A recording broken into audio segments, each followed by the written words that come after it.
বন্ধুরা পড়াচ্ছি একটা পেপার।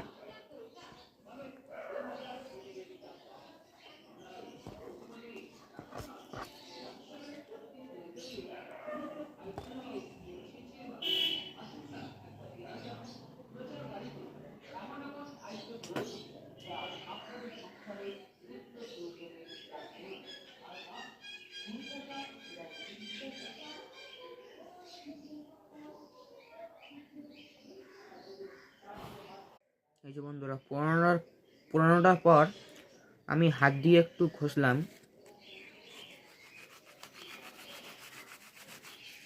চলে এলো। কারণ যেটা ছাইটা দেখাচ্ছিলাম না, ওটার তলায় হালকা করে রাখা ছিল, এই যে এরম করে। আমি ওটা কাউকে বুঝতে দিইনি, এরম গাঢ় করে রেখেছিলাম। ওটা আমার দিকে ছিল, এটা এই দিকে ছিল। আমি এটা এরম উঠিয়ে চলে এলো কাগজ। Thank you.